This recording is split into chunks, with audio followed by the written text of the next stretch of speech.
एक, कोई भी पागल नहीं है। पैसे के साथ आपके व्यक्तिगत अनुभव शायद दुनिया में जो कुछ हुआ है उसका 0.00000001% है, लेकिन आप जो सोचते हैं कि दुनिया कैसे काम करती है उसका 80% हो सकता है। मैं आपको एक समस्या के बारे में बताता हूँ। इससे आपको इस बारे में बेहतर महसूस हो सकता है कि आप अपने पैसे के साथ क्या करते हैं और दूसरे लोग अपने पैसे के साथ क्या करते हैं। इसके बारे में आप कम आलोचनात्मक महसूस करेंगे। लोग पैसे के साथ कुछ पागलपन भरे काम भी करते हैं, लेकिन कोई भी पागल नहीं है।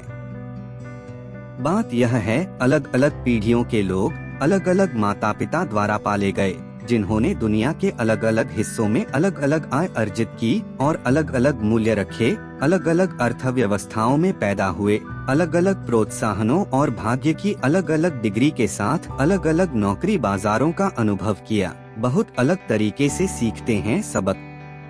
दुनिया कैसे काम करती है इसके बारे में हर किसी का अपना अनूठा अनुभव है, और जो आपने अनुभव किया है वह सेकंड हैंड सीखी गई चीज से अधिक प्रभावशाली है। तो हम सभी, आप, मैं, हर कोई पैसा कैसे काम करता है इसके बारे में विचारों के एक सेट से बंधे हुए जीवन से गुजरते हैं, जो व्यक्ति से दूसरे व्यक्ति में बेतहाशा भिन्न होते हैं। जो बात आपको पागलपन की लगती है वह मुझे समझ में आ सकती है। जो व्यक्ति गरीबी में पला बढ़ा है वह जोखिम और इनाम के बारे में इस तरह सोचता है कि एक अमीर बैंकर का बच्चा कोशिश करने पर भी उसे समझ नहीं पाता। जो व्यक्ति मुद्रास्फीति के उच्च स्तर पर बड़ा हुआ, उसने कुछ ऐसा अनुभव किया जो स्थिर कीमतों के साथ बड़ा हुआ व्यक्ति को कभी नहीं करना पड़ा। महान मंदी के दौरान सब कुछ खो देने वाले स्टॉक ब्रोकर ने कुछ ऐसा अनुभव किया जिसकी 1990 के दशक के उत्तरार्ध की महिमा का आनंद ले रहे तकनीकी कर्मचारी कल्पना भी नहीं कर सकते। जिस ऑस्ट्रेलियाई ने 30 वर्षों में मंदी नहीं देखी है, उसने कुछ ऐसा अनुभव किया है जो किसी अमेरिकी ने कभी नहीं देखा, इत्यादि। अनुभवों की सूची अनंत है। आप पैसे के बारे में वो बातें जानते हैं जो मैं नहीं जानता, और इसके विपरीत भी। आप मुझसे भिन्न मान्यताओं, लक्ष्यों और पूर्वानुमानों के साथ जीवन जीते हैं। ऐसा इसलिए नहीं है क्योंकि हम में से कोई एक दूसरे से अधिक होशियार है या उसके पास बेहतर जानकारी है। ऐसा इसलिए है क्योंकि हमने अलग अलग जीवन को अलग अलग और समान रूप से प्रेरक अनुभवों से आकार दिया है। पैसे के साथ आपके व्यक्तिगत अनुभव दुनिया में जो कुछ हुआ है उसका शायद 0.00000001% हिस्सा है, लेकिन हो सकता है कि आप जो सोचते हैं कि दुनिया कैसे काम करती है उसका 80% हो। तो समान रूप से स्मार्ट लोग इस बात पर असहमत हो सकते हैं कि मंदी कैसे और क्यों आती है, आपको अपना पैसा कैसे निवेश करना चाहिए, आपको क्या प्राथमिकता देनी चाहिए, आपको कितना जोखिम लेना चाहिए, इत्यादि। 1930 के दशक के अमेरिका पर अपनी पुस्तक में फ्रेडरिक लुइस एलन ने लिखा है कि महामंदी ने लाखों अमेरिकियों को आंतरिक रूप से उनके शेष जीवन के लिए प्रभावित किया, लेकिन अनुभवों की एक श्रृंखला थी। 25 साल बाद जब वह राष्ट्रपति पद के लिए दौड़ रहे थे, जॉन एफ कैनेडी से एक रिपोर्टर ने पूछा कि उन्हें मंदी के दौरान क्या याद है। उन्होंने टिप्पणी की, मुझे डिप्रेशन के बारे में प्रत्यक्ष जानकारी नहीं है। मेरे परिवार के पास दुनिया की सबसे बड़ी संपदाओं में से एक थी और उसका मूल्य तब से कहीं अधिक था। हमारे पास बड़े घर थे, अधिक नौकर थे, हमने अधिक यात्राएं की। एकमात्र चीज जो मैंने प्रत्यक्ष रूप से देखी वह यह थी कि जब मेरे पिता ने उन्हें काम देने के लिए कुछ अतिरिक्त माली को काम पर रखा था ताकि वे खा सकें। जब तक मैंने हार्वर्ड में इसके बारे में नहीं पढ़ा तब तक मुझे वास्तव में अवसाद के बारे में पता नहीं चला। 1960 के चुनाव में यह एक प्रमुख बिंदु था। लोगों ने सोचा कि पिछली पीढ़ी की सबसे बड़ी आर्थिक कहानी की समझ न रखने वाले किसी व्यक्ति को अर्थव्यवस्था का प्रभारी कैसे बनाया जा सकता है। कई मायनों में द्वितीय विश्व युद्ध में जेएफके के अनुभव से ही इस पर काबू पाया जा सका। यह पिछली पीढ़ी का दूसरा सबसे व्यापक भावनात्मक अनुभव था और कुछ ऐसा जो उनके प्राथमिक प्रतिद्वंद्वी ह्यूबर्ट हम्फ्री के पास नहीं था। हमारे लिए चुनौती यह है कि कोई भी अध्ययन या खुला दिमाग वास्तव में डर और अनिश्चितता की शक्ति को दोबारा पैदा नहीं कर सकता है। मैं इस बारे में पढ़ सकता हूँ कि महामंदी के दौरान सब कुछ खोना कैसा था, लेकिन मेरे पास उन लोगों के भावनात्मक घाव नहीं हैं जिन्होंने वास्तव में इसका अनुभव किया है। और जो व्यक्ति इस दौर से गुजरा है वह समझ नहीं पा रहा है कि मेरे जैसा कोई व्यक्ति स्टॉक रखने जैसी चीजों को लेकर आत्मसंतुष्ट क्यों हो सकता है। हम दुनिया को एक अलग नजरिए से देखते हैं। स्प्रेडशीट बड़े शेयर बाजार में गिरावट की ऐतिहासिक आवृत्ति को मॉडल कर सकती है, लेकिन वे घर आने, अपने बच्चों को देखने और यह सोचने की भावना को मॉडल नहीं कर सकते कि क्या आपने कोई गलती की है जो उनके जीवन को प्रभावित करेगी। इतिहास का अध्ययन करने से आपको ऐसा महसूस होता है जैसे आप कुछ समझते हैं, लेकिन जब तक आप इससे नहीं गुजरे हैं और व्यक्तिगत रूप से इसके परिणामों को महसूस नहीं किया है, तब तक आप इसे अपने व्यवहार को बदलने के लिए पर्याप्त रूप से नहीं समझ पाएंगे। हम सभी सोचते हैं कि हम जानते हैं कि दुनिया कैसे काम करती है, लेकिन हम सभी ने इसका केवल एक छोटा सा अंश ही अनुभव किया है। जैसा कि निवेशक माइकल बैटनिक कहते हैं, कुछ पाठों को समझने से पहले उनका अनुभव करना पड़ता है। हम सभी अलग अलग तरीकों से उस सच्चाई के शिकार हैं। 2006 में national bureau research economic research और स्टीफन नागेल ने उपभोक्ता वित्त सर्वेक्षण के 50 वर्षों का अध्ययन किया, जिसमें इस बात पर विस्तृत नजर डाली गई कि अमेरिकी अपने पैसे के साथ क्या करते हैं। वह सैद्धांतिक रूप से लोगों को अपने लक्ष्यों और उस समय उनके लिए उपलब्ध निवेश विकल्पों की विशेषताओं के आधार पर निवेश निर्णय लेना चाहिए, लेकिन लोग ऐसा नहीं करते। अर्थशास्त्रियों ने पाया कि लोगों के जीवन भर के निवेश निर्णय काफी हद तक उन अनुभवों पर आधारित होते हैं जो निवेशकों को उनकी अपनी पीढ़ी में मिले थे, विशेष रूप से उनके वयस्क जीवन के शुरुआती अनुभवों पर। यदि आप उस समय बड़े हुए जब मुद्रास्फीति अधिक थी, तो आपने जीवन में बाद में बांड में अपना कम पैसा उन लोगों की तुलना में निवेश किया जो मुद्रास्फीति कम होने पर बड़े हुए थे। यदि आप उस समय बड़े हुए जब शेयर बाजार मजबूत था, तो आपने जीवन में बाद में शेयरों में अपना अधिक पैसा उन लोगों की तुलना में निवेश किया जो स्टॉक कमजोर होने पर बड़े हुए थे। अर्थशास्त्रियों ने लिखा, हमारे निष्कर्ष बताते हैं कि व्यक्तिगत निवेशकों की जोखिम उठाने की इच्छा व्यक्तिगत इतिहास पर निर्भर करती है, बुद्धि या शिक्षा या परिष्कार नहीं। आप कब और कहां पैदा हुए, इसकी महज मूर्खतापूर्ण किस्मत। फाइनेंशियल टाइम्स ने 2019 में प्रसिद्ध बॉन्ड मैनेजर बिल ग्रोस लिया। लेख में कहा गया है, ग्रॉस मानते हैं कि अगर वह एक दशक पहले या बाद में पैदा हुए होते तो शायद वह वहां नहीं होते जहां वह आज हैं। ग्रॉस का करियर ब्याज दरों में पीढ़ीगत गिरावट के साथ लगभग पूरी तरह से मेल खाता है, जिसने बॉन्ड की कीमतों को धीमा कर दिया। इस तरह की चीज न केवल आपके सामने आने वाले अवसरों को प्रभावित करती है, यह प्रभावित करता है कि आप उन अवसरों के बारे में क्या सोचते हैं जब वे आपके सामने प्रस्तुत किए जाते हैं। ग्रॉस के लिए बॉन्ड धन पैदा करने वाली मशीनें थीं। उनके पिता की पीढ़ी के लिए, जो उच्च मुद्रास्फीति के साथ बड़े हुए और सहन किए, उन्हें धन को भस्म करने वाले के रूप में देखा जा सकता है। लोगों ने पैसे का अनुभव कैसे किया है, इसमें अंतर छोटे नहीं हैं। यहाँ तक कि आप जो सोच सकते हैं उनमें भी काफी समानताएं हैं। स्टॉक ले लो, यदि आपका जन्म 1970 में हुआ था, तो आपकी किशोरावस्था और 20 की उम्र के दौरान मुद्रास्फीति के अनुसार समायोजित S&P 500 लगभग 10 गुना बढ़ गया था। यह एक अद्भुत वापसी है।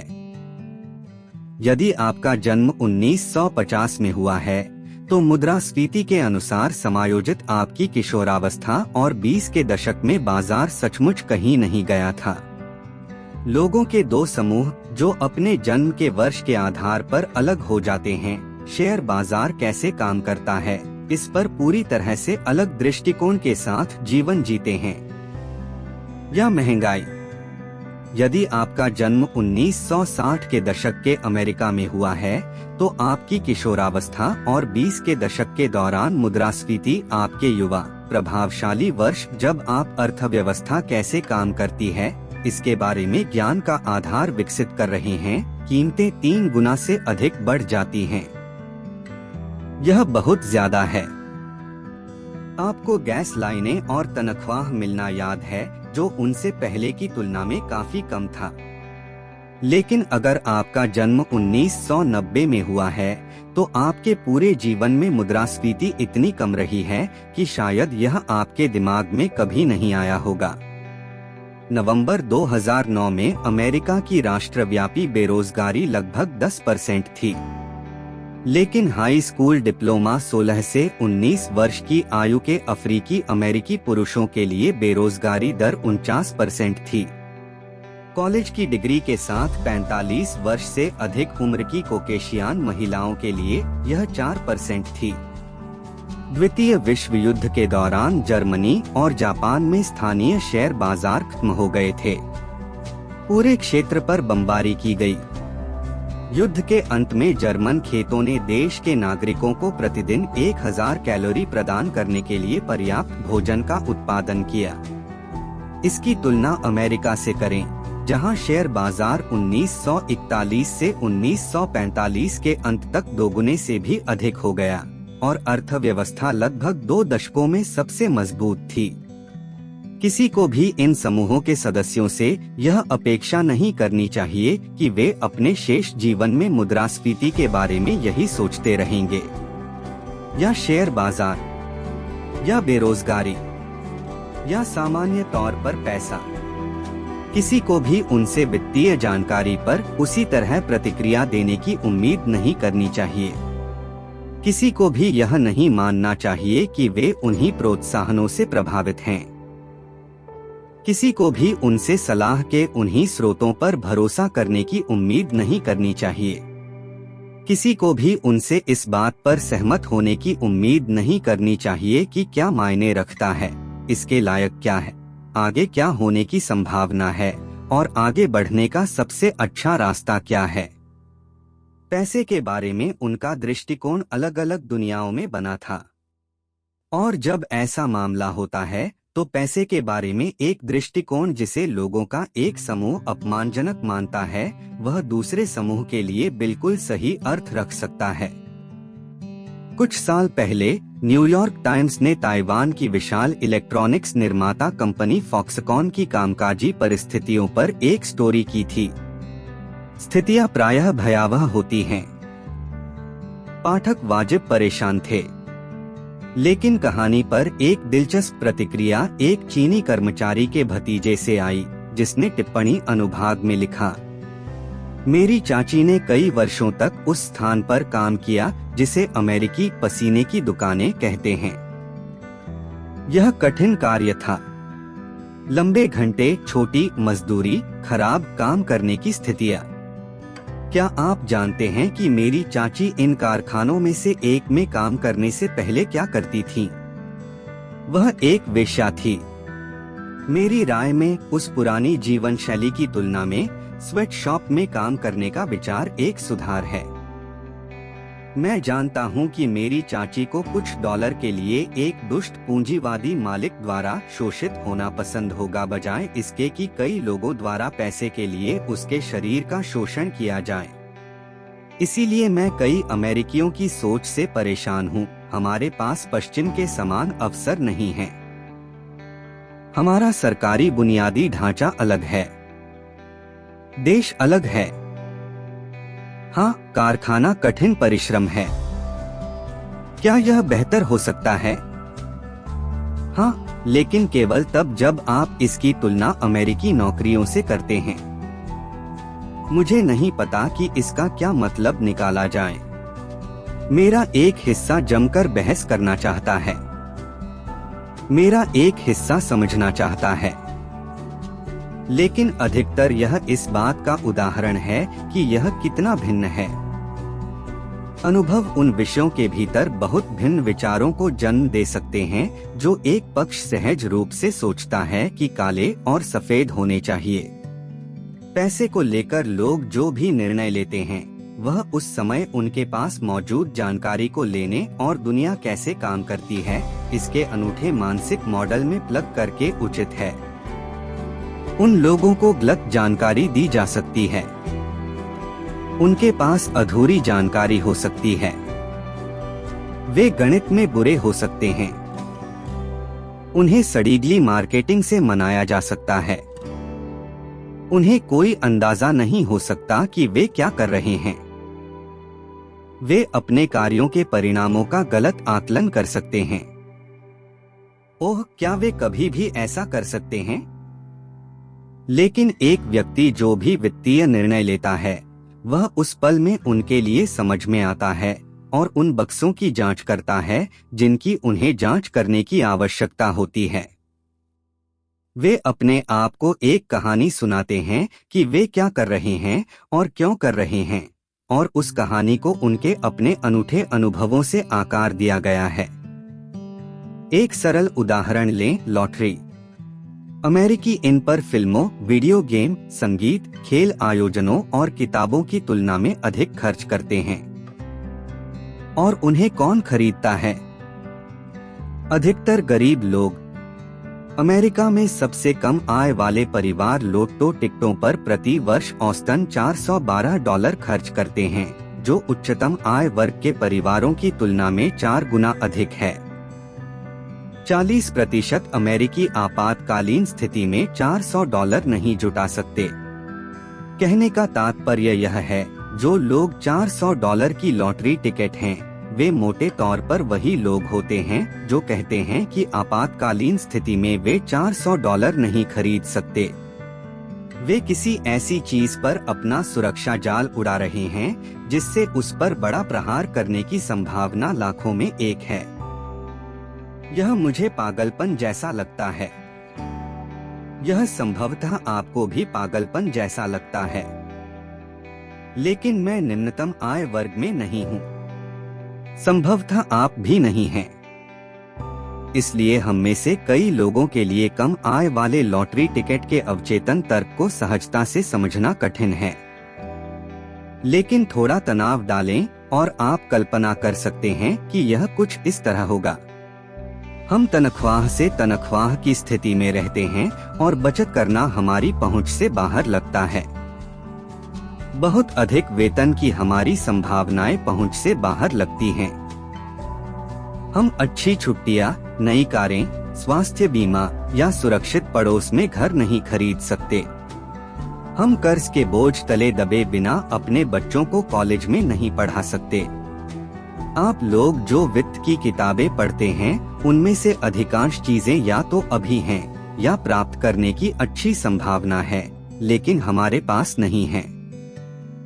लॉटरी टिकट हमारे जीवन में एकमात्र ऐसा समय होता है जब हम आपके पास पहले से मौजूद अच्छी चीजों को पाने का एक वास्तविक सपना देख सकते हैं और इसे हल्के में ले सकते हैं। हम एक सपने के लिए भुगतान कर रहे हैं और हो सकता है कि आप इसे न समझें क्योंकि आप पहले से ही एक सपना जी रहे हैं। इसीलिए हम आपसे अधिक टिकट खरीदते हैं। आपको इस तर्क से सहमत होने की आवश्यकता नहीं है। जब आप दिवालिया हो जाएं, तो लोटो टिकट खरीदना अभी भी एक बुरा विचार है। लेकिन मैं यह समझ सकता हूं कि लोटो टिकटों की बिक्री क्यों जारी रहती है। और वह विचार, आप जो कर रहे हैं वह पागलपन जैसा लगता है, लेकिन मैं समझता हूं कि आप ऐसा क्यों कर रहे हैं। हमारे कई वित्तीय निर्णयों की जड़ को उजागर करता है। कुछ लोग पूरी तरह से स्प्रेडशीट के आधार पर वित्तीय निर्णय लेते हैं। वे इन्हें खाने की मेज पर या कंपनी मीटिंग हैं। ऐसी जगहें जहां व्यक्तिगत इतिहास, दुनिया के बारे में आपका अपना अनूठा दृष्टिकोण, अहंकार, अभिमान, मार्केटिंग और अजीब प्रोत्साहन एक साथ मिलकर एक ऐसी कहानी बनाते हैं जो आपके लिए काम करती है।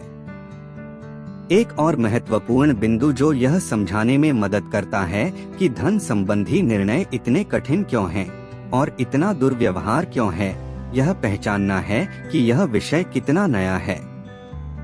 पैसा काफी समय से मौजूद है। माना जाता है कि लिडिया के राजा एलियाटेस, जो अब तुर्की का हिस्सा है, ने 600 ईसा पूर्व में पहली आधिकारिक मुद्रा बनाई थी। लेकिन धन संबंधी निर्णयों की आधुनिक नींव बचत और निवेश उन अवधारणाओं पर आधारित है जो व्यावहारिक रूप से शिशु हैं। संन्यास ले लो 2018 के अंत में अमेरिकी सेवानिवृत्ति खातों में $27 ट्रिलियन था, जिससे यह आम निवेशक के बचत और निवेश निर्णयों का मुख्य चालक बन गया। लेकिन सेवानिवृत्ति के हकदार होने की पूरी अवधारणा अधिकतम 2 पीढ़ी पुरानी है। द्वितीय विश्व युद्ध से पहले अधिकांश अमेरिकियों ने मरने तक काम किया। यही अपेक्षा और वास्तविकता थी। 1940 के दशक तक 65 वर्ष और उससे अधिक आयु के पुरुषों की श्रमबल भागीदारी दर 50% से ऊपर थी। सामाजिक सुरक्षा का लक्ष्य इसे बदलना था, लेकिन इसके शुरुआती लाभ उचित पेंशन के करीब भी नहीं थे। जब इडा में फुलर ने 1940 में पहला सामाजिक सुरक्षा चेक भुनाया तो यह $22.54 का था, या मुद्रास्फीति के लिए समायोजित $416 का था।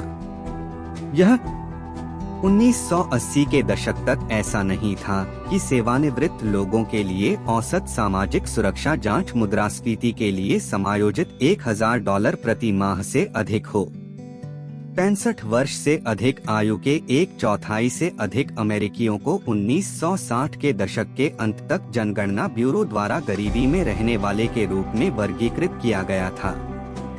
इस तरह की एक व्यापक मान्यता है। हर किसी के पास निजी पेंशन होती थी, लेकिन यह बेतहाशा अतिरंजित है। कर्मचारी लाभ अनुसंधान संस्थान बताता है 1975 में 65 या उससे अधिक उम्र के केवल 1/4 लोगों के पास पेंशन आय थी। उस भाग्यशाली अल्पसंख्यक के बीच घरेलू आय का केवल 15% पेंशन से आता था।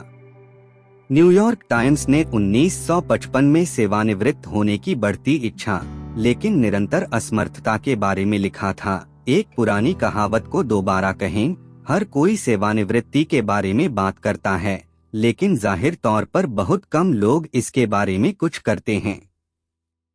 1980 के दशक तक ऐसा नहीं था कि इस विचार ने जोर पकड़ लिया था कि हर कोई सम्मानजनक सेवानिवृत्ति का हकदार है और होना भी चाहिए।